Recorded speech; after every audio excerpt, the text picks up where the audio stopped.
வணக்கம் நேயர்களே, நம்ம பார்க்க போகிற படம் மாமன்னன்.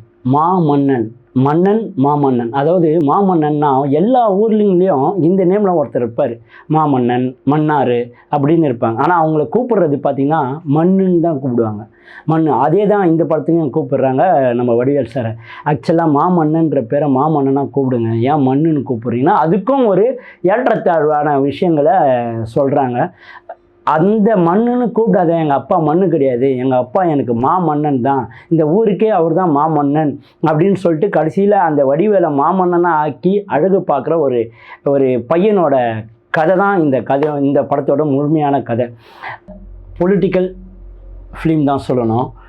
இன்றைக்கி சமுதாயத்தில் ஒவ்வொரு மகன்களும் தான் அப்பாவை எந்த அளவுக்கு முன்னேற்றி எடுத்துகிட்டு போகணும் அப்படின்ற நிலமையில தான் இருக்காங்க. ஒரு காலத்தில் அப்பா பிள்ளைங்களை முன்னேற்றி எடுத்துகிட்டு போகணுன்ற எண்ணத்தில் இருந்தாங்க.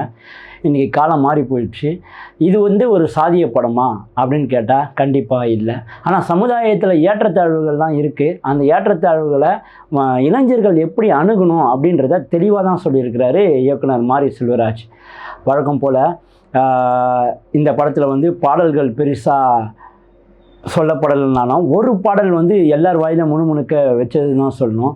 அம்மாவை மையப்படுத்தி தனுஷ் ஒரு படத்தில் கூட பாடல் பாடியிருப்பார், அம்மா அம்மா நீ எங்கே அம்மான்னு. ஆனால் அப்பாவை மையப்படுத்தி ஏகப்பட்ட பாடல்கள் வந்தாலும் இன்றைக்கி இந்த குரல் எல்லாருக்கிட்டேயும் பயங்கரமாக ஒழிச்சிருக்கு. தலையில் தான் தீப்பிடிக்குது ராசா, என் மனசுக்குள்ளே வெடி வெடிக்குது ராசா, சத்தம் போட்டு தாளம் போட ஆசை, தந்தனா பாட வேண்ட ராசான்னு சொல்லி அந்த இசை ஏஆர் ரஹ்மான் அவர்களுடைய போட்டிருக்கிறதும் பேக்ரவுண்டு ஸ்கோர் இந்த படத்துக்கு ரொம்ப முத்தாய்ப்பாக அமைஞ்சிருக்குன்னு தான் சொல்லணும். அது மட்டும் இல்லாமல் இந்த பாடலுக்கு சிறந்த பாடகன்ற ஒரு விஷயத்துக்காக வடிவேலுக்கு விருது வழங்கினாலும் ஆச்சரியப்படுறதுக்கு இல்லை. ஏன்னா அப்படி ஒரு அருமையான வாய்ஸை வெளிப்படுத்தியிருக்காங்க. ரொம்ப நல்லா இருந்தது. படத்தோட ஸ்டார்டிங்கில் பார்த்தீங்கன்னா ஒரு பன்றியும் நாயும் வச்சு தான் கதையை ஆரம்பிச்சிருக்காரு இயக்குனர் மாரி செல்வராஜ். இவரோட முந்தைய படங்களில் நீங்கள் பார்த்தீங்கன்னா உங்களுக்கு தெரியும், பரியரும் பெருமாள் இருக்கும், அதுலேயும் அந்த நாய் சென்டிமெண்ட் இருக்கும். அதுக்கப்புறம் பார்த்தீங்கன்னா கர்ணன், அது உண்மையாக நடந்த ஒரு நிகழ்வை படமாக எடுத்து அது ரொம்ப தனுஷ் சாரோட அசாத்திய நடிப்புனால படம் ஓஹோன்னு ஓடிச்சு. இந்த படம் ஓடுமா ஓடாதான்னு நிறைய சர்ச்சைகள் இருந்தாலும் இந்த படம் ஹிட்டு அடிச்சிருச்சுன்னு தான் சொல்லணும். ஆக்சுவலாக ஹேட்ரிக் அடிச்சிருக்காரு மாரி செல்வராஜ், கங்க்ராச்சுலேஷன் சார். அதுக்கப்புறம் இந்த படத்தில் யாருன்னு பார்த்தீங்கன்னா இந்த படத்தோட பெரிய மைய புள்ளியாகவும் ஆயுத எழுத்தாகவும் யார் இருக்கிறாருன்னா ஃபகத் பாசில். சரியான ஆக்டிங்கு, பிளாஸ்ட்டு, ரொம்ப அடிச்சு நவுத்திருக்காரு ஆக்டிங் தான் சொல்லணும். சூப்பரான ஆக்டிங்கு.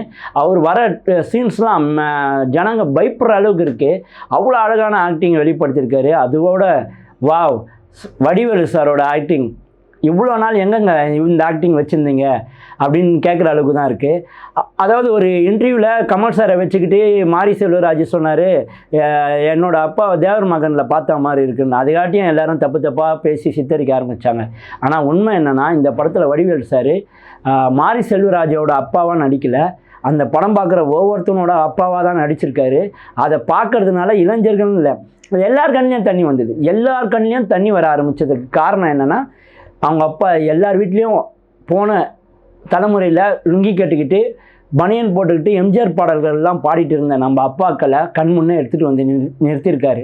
அதுதான் மாரி செல்வராஜோட ப்ளஸ் பாயிண்ட்டுன்னு சொல்லணும். ரொம்ப அருமையாக பண்ணியிருக்கிற இந்த படத்தில் எது மேலோங்கி இருந்தது, சாதியமா, சமத்துவமா, இல்லை இந்துத்துவாவா, இல்லை தமிழ் தேசியமா அப்படின்னு பார்த்தா இங்கே பெரியார் இஷ்டம், அதுக்கப்புறம் பார்த்திங்கன்னா அம்பேத்கர் இஷ்டம் தான் பேசிச்சு. பெரியாரோட டைலாக்கு கரெக்டாக எங்கே பேசணுமோ அந்த இடத்துல அவரோட சிலையை வச்சு பேசியிருக்காங்க. அம்பேத்கரை எங்கே பேசணுமோ அந்த இடத்துல அவரோட ஃபோட்டோ வச்சு பின்னாடி ஹீரோ நிற்க வச்சு பேசியிருக்காங்க. ஆனால் அந்த படம் முக்கியமாக என்ன பேசிச்சு அப்படின்னு பார்த்தீங்கன்னா வைட்டாகவே கம்யூனிசம் தான் ரொம்ப அழகாக பேசியிருக்கு. ஏன்னா பிடல் கேஸ்ட்ரோவும் அதுக்கப்புறம் இவர் சேக்கு வேறாவோட டிஷர்ட் போட்டுட்டு தான் நம்ம நடிகை கீர்த்தி சுரேஷ் வனம் வராங்க. Full and full Keerthy Suresh pant ஷர்ட்டோட தான் இருக்காங்க. ஏன்னா ஆணுக்கு பெண் சமம் அப்படின்றத இந்த படத்தில் கொடுத்துருக்காங்க. எல்லா படம் மாதிரி லவ் இருக்கவே இருக்காது. ஹீரோவை கட்டி பிடிச்சிட்டு ஆடுறது, தொட்டு பேசுறதுலாம் இந்த படத்தில் இருக்கவே இருக்காது. படம் அடுத்த லெவலுக்கான படம், கம்யூனிசம் பேசுகிற ஒரு படம். இதுக்கு முன்னாடி நம்ம வெற்றிமாறன் சார் கூட விடுதலைன்னு ஒரு படத்தில் பண்ணியிருப்பார். அதுக்கு அடுத்தபடியாக இந்த படம் அதே மாதிரி கம்யூனிசம் பேசுது. என்ன ஒரு வரியில் இந்த படத்தை பற்றி சொல்லணும்னா, இளைஞர்கள் நீ ஜாதியை போட்டு அவனை அழுத்தினாலும் இல்லை பணத்தால் அழுத்தினாலும் உன்னோட அதிகாரத்துவத்தினால அழுத்தினாலும் அவன் இனிமேல் நிற்க மாட்டான், எதுக்குமே உன் பேச்சை கேட்க மாட்டான். அவன் அடுத்த ஸ்டேஜுக்கு போயிட்டான், யாருக்காகவும் நிற்கிறதுக்கு அவனுக்கு வாய்ப்பே இல்லை. எல்லா இளைஞர்களும் படிச்சுட்டான். அதனால் அரசியல் அவனுக்கு தெரியுது, உலகத்தரமான அரசியல். அவங்க அப்பாவெல்லாம் நீ வந்து கை கட்டி பேச வைக்க முடியாது. அதுக்கப்புறம் அவங்களுக்கு உண்டான சேரை நீ கொடுத்து தான் ஆகணும். இன்னும் அவங்க வந்து நின்று பேசுகிறதுக்கு வாய்ப்பே இல்லை அப்படின்னு சொல்லி இன்ட்ரோல் பிளாக்ஸில் ஒரு ட்விஸ்ட்டை வச்சு ஒரு ஃபைட்டை வைக்கிறாங்க பாருங்கள்.